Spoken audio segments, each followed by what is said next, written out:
Buenas a todos. Mi nombre es Nicolás Rojas, soy médico residente del Hospital Militar Central del Servicio de Anestesiología y en esta oportunidad vamos a hablar de las consideraciones anestésicas en los pacientes que tienen estenosis aórtica.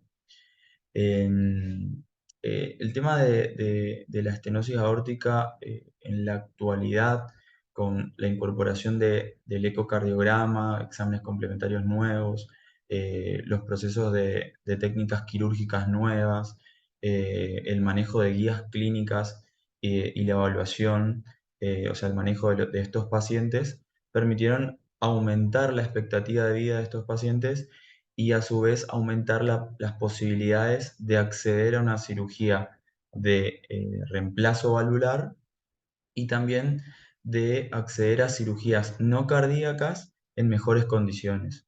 Entonces, por eso hacemos esta clase de ver esas consideraciones anestésicas que tenemos que tener en cuenta. En la primera filmina se puede apreciar un corazón normal y un corazón con estenosis aórtica, en donde podemos observar las, las tres válvulas de la válvula aórtica, en donde a la derecha tenemos el estado de fibrosis, degeneración, y cómo hay una reducción en la apertura o en el área de la válvula aórtica. ¿Sí? Cualquier alteración valvular en sus etapas iniciales es bien tolerada por el corazón. ¿Por qué? Porque hay múltiples mecanismos compensatorios que a largo plazo pueden generar sobrecarga de presión y de volumen y pueden generar evolucionar a una insuficiencia cardíaca. Es por eso que conocer el estado perioperatorio de estos pacientes requiere de un entendimiento de cuáles son esas alteraciones hemodinámicas o procesos compensatorios que tienen estos pacientes, ¿sí? Ante eh, la obstrucción o la disminución del área valvular. Bien, como objetivo me planteé en primera instancia de la estenosis aórtica hablar de definición y la fisiopatología, clave para conocer los mecanismos compensatorios que vamos a identificar más adelante, hablar un poco de cuáles son esos mecanismos hemodinámicos y cuál es la clasificación de la estenosis aórtica. Eh, Vamos a hablar también de cuáles son las consideraciones que tenemos que tener en cuenta ante la presencia de un paciente con estenosis aórtica y vamos a hablar de qué observar en el preoperatorio, es decir, en la consulta preanestésica si hay una cirugía programada, eh, qué parámetros o qué variables hay que tener en cuenta en el intraoperatorio y en el postoperatorio, siempre en los pacientes con estenosis aórtica. Bien, por definición, la estenosis aórtica es la obstrucción al flujo de sangre entre el ventrículo izquierdo y la aorta, generada por el engrosamiento y la rigidez de la válvula.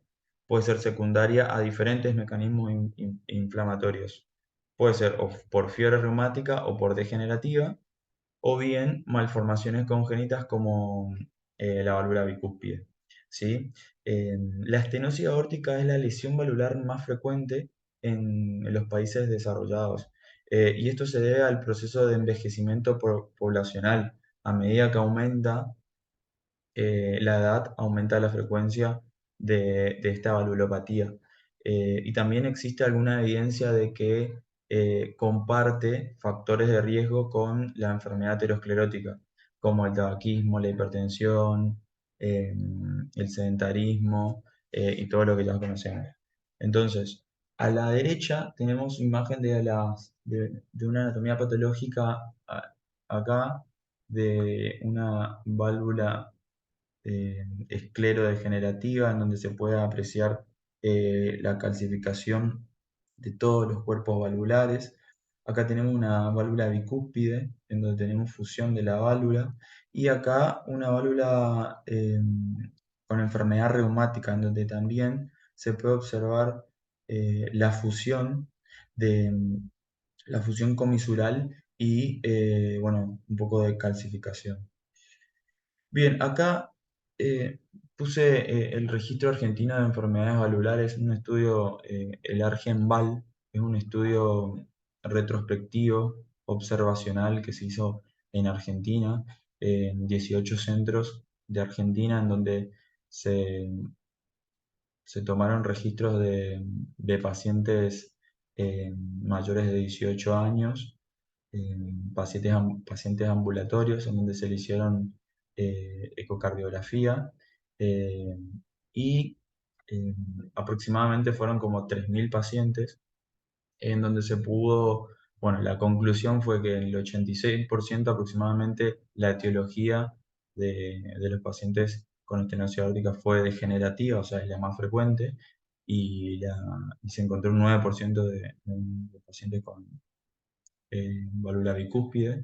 La edad media de los pacientes con estenosis aórtica significativa fue aproximadamente 73 años, sin diferencia significativa de acuerdo al sexo. Y lo que se puede apreciar, que es lo que habíamos dicho, que esto aumenta con la edad, que a partir de los 70 en adelante para ambos sexos aumentó la prevalencia. Es para conocer un poquito más de cómo estamos a nivel país. Bien, el área valvular aórtica normal, es decir, eh, el lugar por donde pasa el flujo de sangre entre el ventrículo y la aorta es de 3 a 4 centímetros cuadrados. Eso es lo normal. Y el gradiente de presión entre el ventrículo izquierdo y la aorta es de 1 a 3 milímetros de mercurio durante la sístole. El área valvular aórtica va inversamente proporcional al gradiente de presión al cuadrado, es decir, que a medida que disminuye el área de la válvula, aumenta el gradiente de presión. Entonces, ¿qué pasa? Hablando un poco de fisiopatología, en la estenosis aórtica hay una reducción significativa en el área del orificio de la válvula aórtica por debajo de 1,5 centímetros cuadrados. O sea, por debajo de 1,5 es donde comienza a aumentar el gradiente de presión.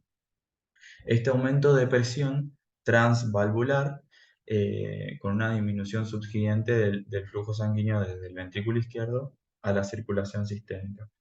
Y por mecanismo compensatorio, según la ley de Laplace, en donde el corazón lo que hace es aumentar el espesor para disminuir la tensión, esta sobrecarga de presión que va a provocar una hipertrofia compensatoria, que son los mecanismos compensatorios que venimos hablando. Entonces, el ventrículo izquierdo genera una hipertrofia concéntrica.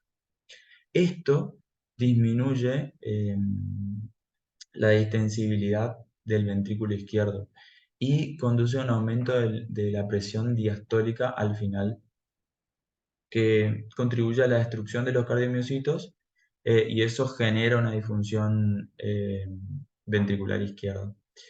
Estos pacientes pueden estar asociados a signos de insuficiencia cardíaca, ahora vamos a ver, además un deterioro en la reserva del flujo coronario como consecuencia de esta hipertrofia miocárdica inapropiada, que es compensadora, y un aumento de tensión de la pared puede conducir también a un desequilibrio entre la demanda y el suministro de oxígeno, lo que va a provocar también síntomas como angina de pecho. Ahora más adelante vemos de la clínica.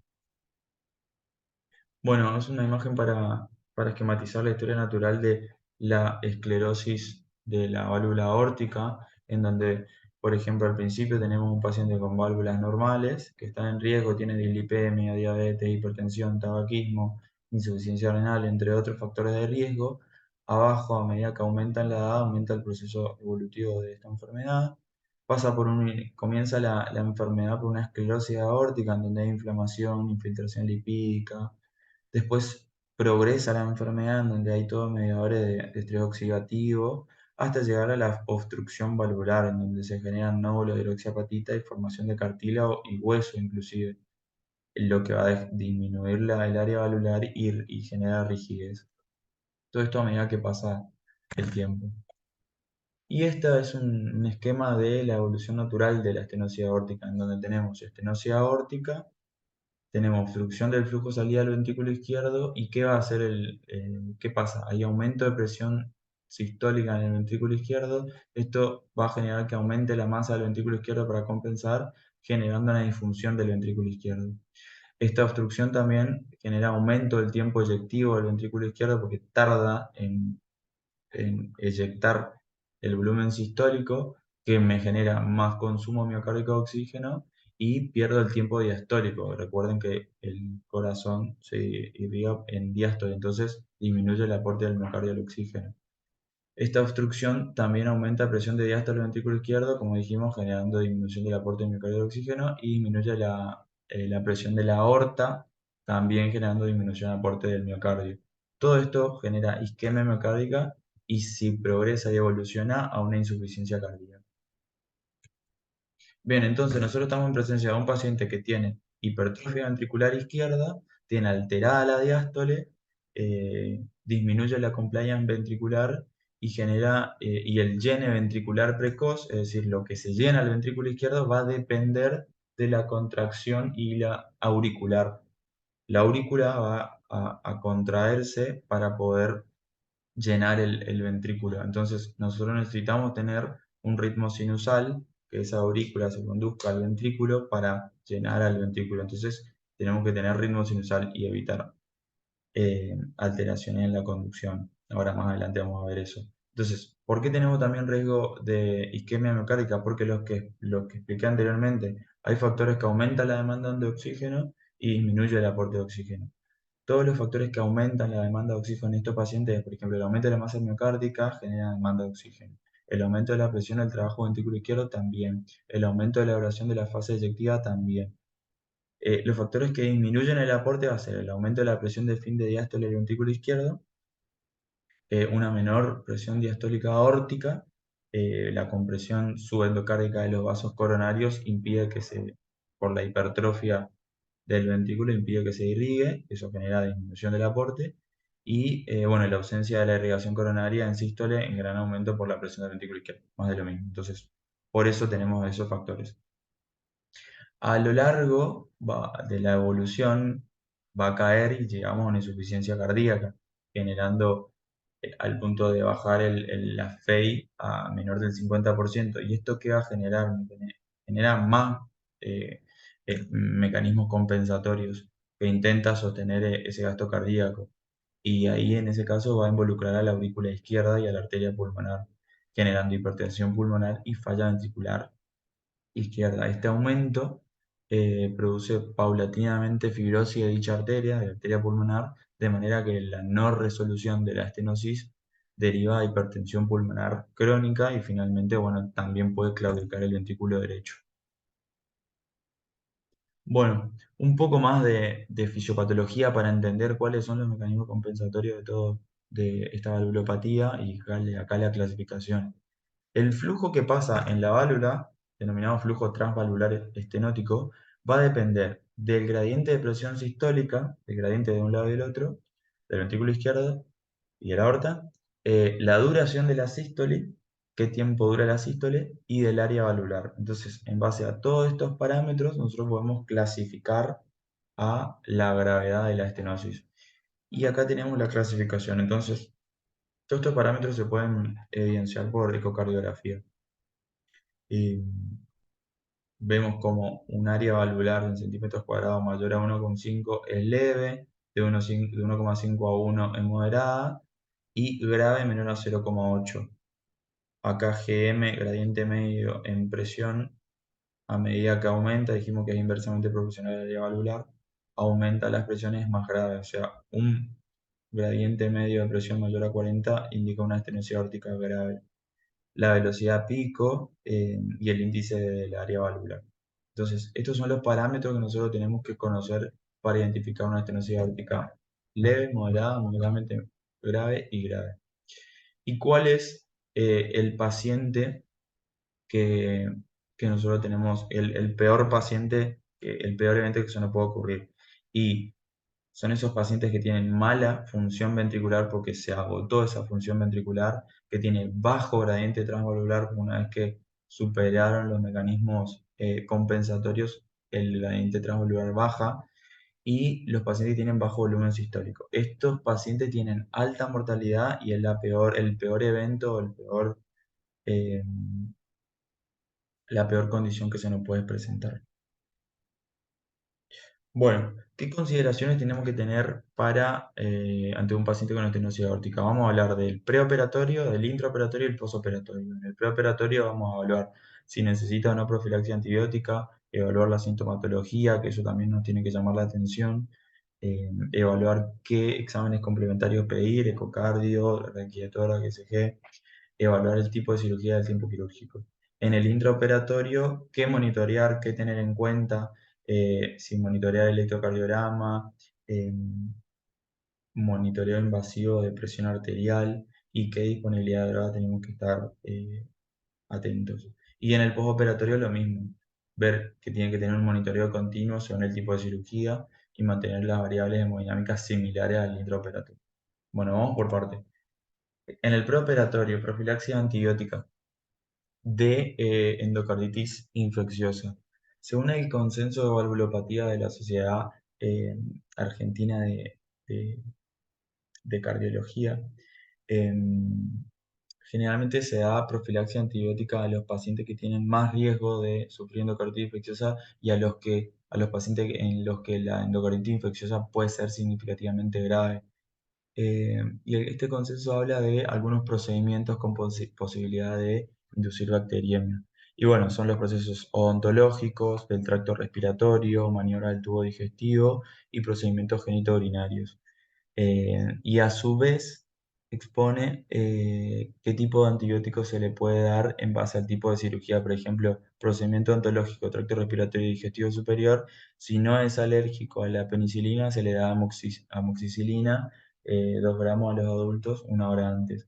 En cambio, si es de tracto digestivo inferior y genitourinario, a los no alérgicos se le da ampicilina magenta o amoxi 30 minutos antes. Evaluando sintomatología en el preoperatorio es muy importante si la consulta preanestésica poder identificar estos síntomas. El 75% experimenta síntomas dentro de los 5 años de la evolución de la enfermedad. Y en primera instancia tenemos el síncope, que entre el 50 y el 70% de los pacientes usualmente este síncope es producto de un esfuerzo físico que induce vasodilatación en el contexto de un gasto cardíaco fijo, generando un hipoflujo cerebral desencadenado por el esfuerzo, arritmia o algún trastorno de conducción, eh, si la válvula está calcificada. Y existe el lockout o el grey note, que esto significa embotamiento, es como una pérdida transitoria de la visión, de la conciencia a la memoria. También puede estar acompañada de pérdida del tono postural con alguna recuperación espontánea. Entonces, indagar sobre ese síntoma. Estos pacientes también pueden tener angina de pecho. Solo la mitad padece coronariopatía intrínseca. La angina de pecho no acompañada de síncope o presíncope o disnea en presencia de una estenosis aórtica leve se debería atribuir a la enfermedad coronaria. Dijimos que comparten los mismos factores de riesgo que la enfermedad aterosclerótica. Y a estos pacientes es necesario, se le puede pedir una cinecoronariografía para evaluar algún grado de aterosclerosis. Los pacientes pueden presentar también disnea e insuficiencia cardíaca. El 60% de los pacientes, más de la mitad, con estenosis aórtica e insuficiencia cardíaca tienen una FEI normal. Y esto es por todos los mecanismos compensatorios que nosotros hablamos. Alrededor de la mitad presentan signos de insuficiencia cardíaca que pueden ser consecuencia de la contractibilidad y también por falla diastólica debido al engrosamiento parietal eh, con un aumento del colágeno del ventrículo izquierdo. La disnea en principio debe ser incremento de la presión telediastólica del ventrículo izquierdo por la disfunción diastólica que habíamos hablado. Eh, y bueno, la disnea de esfuerzo, ortopnea, disnea paroxística nocturna y edema pulmonar tienden a desarrollarse cuando la evolución de la enfermedad es prolongada y reflejando un empeoramiento de la presión venosa pulmonar. Entonces, ten en cuenta estos síntomas. En cuanto al electrocardiograma, el electrocardiograma no es sensible ni específico para identificar o diagnosticar la estenosis aórtica, pero sí a estos pacientes podemos ver algunas particularidades. El 85% de los pacientes tiene hipertrofia ventricular izquierda y eso lo vemos con el índice de Sokolov, en donde medimos el voltaje S en B1 y R en B5 o B6. Y también podemos tener en estos pacientes trastorno de la repolarización, signos de hipertrofia ventricular izquierda con eje a la izquierda, como dije, o trastorno de la conducción más frecuente del bloqueo completo de rama izquierda. En cuanto a la radiografía de tórax, puede ser normal, pero subyace si hay fallo del ventrículo izquierdo. El tamaño del corazón normal con un redondeo en el borde y el ápex del ventrículo izquierdo por la hipertrofia que esto genera. La calcificación valvular está presente en adultos con estenosis aórtica que ya adquiere significación y ya quiere decir que hay una alteración hemodinámica y se puede ver en la vista de perfil. La dilatación postestenótica puede ser evidente también. eh, Se puede observar la aorta ascendente acá dilatada y acá la hipertrofia del ventrículo izquierdo, aumentando también el índice cardiotorácico. Entonces, en RX de tórax vamos a ver botón aórtico prominente e índice cardiotorácico aumentado. El ecocardiograma, gol estándar para el diagnóstico de estenosis y de las valvulopatías. Es una herramienta muy útil, muy importante, siempre y cuando obviamente el operador tenga experiencia y conozca el manejo y sepa las ventanas y cómo hacer la ecocardiografía. Nos da información de la anatomía valvular, de la causa de la estenosis aórtica, de la gravedad, midiendo flujo, gradiente, área, el impacto del ventrículo izquierdo, cómo está ese ventrículo y si tiene alguna que otra valvulopatía asociada. Entonces, nos aportan muchos datos. Como dije, nosotros vamos a enfocarnos en el gradiente medio de presión, que a medida que aumenta es más grave, y el área valvular también. Y acá dejo plasmado un informe ecocardiográfico de un paciente con estenosis aórtica, que se le hizo un ecocardiograma Doppler, en donde nosotros lo que tenemos que ver, y aclarando en esta clase, la válvula aórtica, el gradiente medio, que en este caso tiene 46, está aumentado, eso nos indica una gravedad. El área, por ecuación de continuidad, es 0,9, menor a 1 o menor a 1,5, es grave, y bueno, con una FEI normal de 62%. Bien, evaluar el tipo y el tiempo quirúrgico en el preoperatorio. Esto es un artículo de revisión en lo que está muy bueno porque se pone esta tabla que habla de la conducta a tomar en estos pacientes y se hace 5 preguntas, no, 2 preguntas, perdón.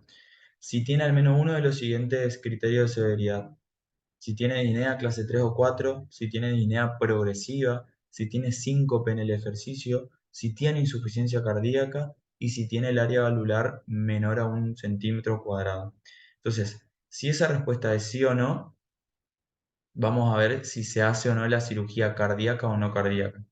Cirugía cardíaca sería resolución de la valvulopatía y cirugía no cardíaca es cualquier otra que tenga el paciente. Entonces, hace 2 preguntas. Uno, si tiene esos síntomas. Y la otra pregunta que se hace es, ¿la cirugía no cardíaca es de emergencia o urgencia? Entonces, fíjense como la mayoría de todas las respuestas da como que se puede hacer la cirugía no cardíaca. Y hay un solo evento en donde hay que corregir sí o sí la valvulopatía, o sea, se debería hacer la cirugía cardíaca. Y en el caso de que la respuesta sea sí a todos estos síntomas, y en el caso de que la cirugía no cardíaca no sea una emergencia o no sea una urgencia. ¿Tá? En ese caso hay que primero resolver la valvulopatía. Bueno, ahora pasamos al quirófano, al intraoperatorio.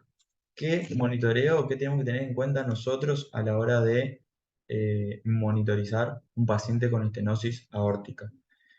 Primero, cardioscopía de 5 derivaciones. Es clave tener al menos 2 trazados continuos de diferentes derivaciones. ¿Para qué? Para maximizar la detección de isquemia. Nosotros dijimos que estos pacientes tienen riesgo de isquemia miocárdica. Entonces, tenemos que tener al menos B5, que es más sensible para identificar isquemia, y D2, que se puede observar mejor la onda P para tener el ritmo sinusal. Dijimos que es clave tener un ritmo sinusal en estos pacientes para que la aurícula llene ese ventrículo. ¿Está? Y es recomendable tener un registro previo electrocardiográfico para ver si hay algún cambio en el intraoperatorio.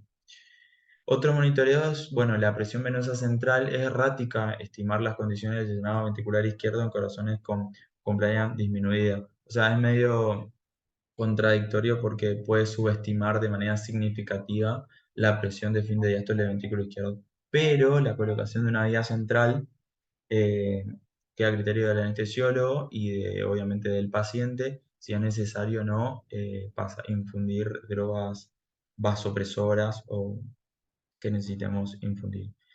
El otro monitoreo importantísimo es el de la presión arterial invasiva, porque esta no solo otorgará una medición continua del estado de este parámetro, sino que también la interpretación de la curva de registro, cuyas variables por sí solas no permiten obtener conclusiones fehacientes, pero que sumada a otros, como la pletimografía, la capnografía, permite una visión global del estado hemodinámico del paciente. ¿Ah? Y por supuesto una ecocardiografía en intraoperatorio en base a la experiencia del anestesiólogo es clave también, es un recurso muy importante para el monitoreo y diagnóstico de extrema utilidad porque nos permite ver la volemia, la motilidad global, la motilidad segmentaria de ese ventrículo izquierdo, el volumen sistólico y diastólico, el gasto cardíaco, la presión de la arteria pulmonar in vivo. También se debe considerar sonda urinaria para medir la diuresis, realizar un adecuado balance de aporte y pérdida, dado que estos pacientes son vulnerables al estado tanto de hiper o de hipovolemia. ¿Sí? Bueno, ¿cuáles son, y esto es clave en esta clase, cuáles son los objetivos hemodinámicos que nosotros tenemos que tener en estos pacientes? Primero, como dije, ritmo sinusal, evitar una fibrilación auricular u otras taquicardias, evitar la pérdida de la sincronía entre la aurícula y el ventrículo porque dijimos que es clave para el llenado del ventrículo y tener un buen gasto cardíaco. La frecuencia cardíaca entre 70 y 90, evitar la taquicardia y evitar la bradicardia severa. ¿Por qué? Porque si evito la taquicardia no voy a poder tener un volumen eyectivo suficiente y no voy a poder llenar ese ventrículo y tener un volumen sistólico. Y evitar la bradicardia porque es el estado en el que el paciente, la diástole, en el estado en el que el paciente perdón, el ventrículo se irriga. eh, y evitar caer tanto la diástole, el valor de la diástole. Mantener una buena poscarga, evitar la hipotensión, evitar la simpatectomía exagerada. Nosotros hacemos drogas que generan simpatectomía, o sea, mantener un buen plano anestésico y evitar la hipertensión severa y persistente. Mantener también la precarga evitando la hipovolemia, porque si tengo hipovolemia no tengo precarga, no me llega sangre a la aurícula ni al ventrículo y no tengo volumen sistólico y encima tengo una estenosis en la válvula. Y mantener la contractibilidad, evitar dosis de fármacos que causen depresión miocárdica significativa. En conclusión, eh, es clave mantener estos parámetros y estar y entender y solucionarlo y tener a mano drogas que me corrijan estas variables para poder tener estable hemodinámicamente al paciente. La realidad es que no hay una anestesia superior a otra. Lo que hay que hacer es, en estos pacientes, evitar la ansiedad del paciente haciendo una ansiólisis controlada y hacer una buena premedicación, porque si están ansiosos pueden generar taquicardia y desestabilizar hemodinámicamente. Evitar drogas cardiopresoras en la inducción, por ejemplo, se prefiere tomiato en vez de propofol. Eh, los agentes halogenados se deberían usar con precaución eh, y es más frecuente usar vasoconstrictores. Por ejemplo, hay varios estudios que sugieren usar fenilefrina eh, que vasodilatadores en el caso de que tengamos hipertensión. Eh, bueno, es la clave del manejo intraoperatorio. Bien, en cuanto a las técnicas neuroaxiales, el bloqueo simpático neuroaxial que nosotros generamos tanto en la anestesia raquídea o peridural, hay algunos autores que contraindican las técnicas neuroaxiales, pero es algo medio contradictorio. Estos pacientes que tienen compromiso, por ejemplo, leve o moderado de la válvula aórtica, pueden tolerar el bloqueo, con un bloqueo progresivo, obviamente con dosis de anestésicos locales bajas y progresivo lo pueden tolerar. En una estenosis aórtica severa, si se contraindica la técnica neuroaxial, es por su efecto hemodinámico, no por la técnica en sí.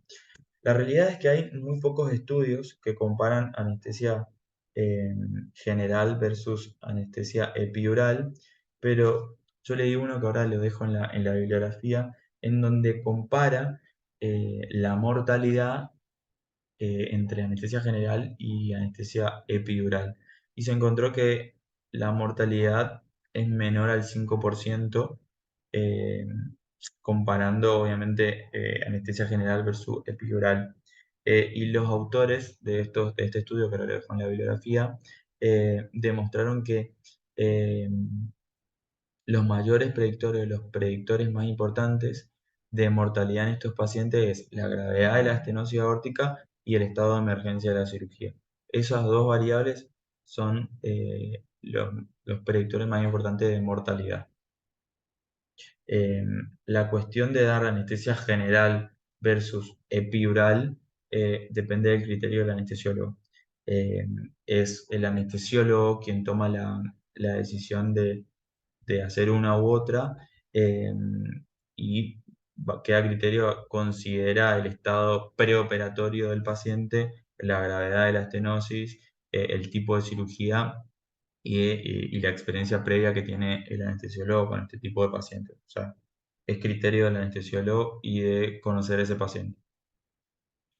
Y en el posoperatorio, ahora está saliendo del quirófano, en el caso de que sea una cirugía de recambio valvular aórtico, se van a unidad coronaria, en donde son los encargados de mantener hemodinámicamente ese paciente y conocen el tema. El postoperatorio de cirugía no cardíaca en pacientes portadores de estenosis aórtica va a depender de las condiciones particulares del paciente, del tipo de cirugía que se hizo, si fue una cirugía mayor, menor, simple, y del resultado del procedimiento realizado, de cómo estuvo y de cómo estuvo en el intraoperatorio. Tranquilamente se lo puede mandar a piso, bien controlado, no hay problema.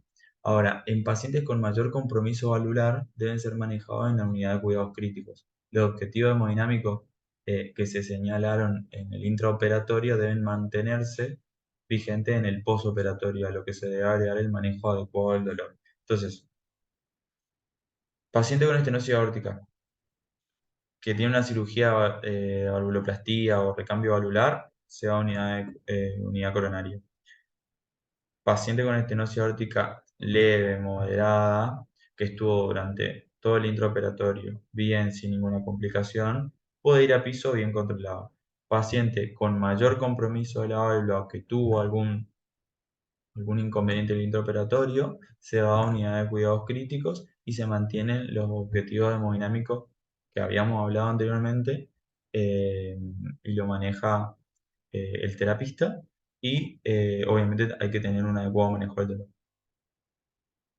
Bueno, esta es la bibliografía que utilicé. Les agradezco por escuchar la clase. Suscríbanse y dejen comentarios y todo lo que quieran saber.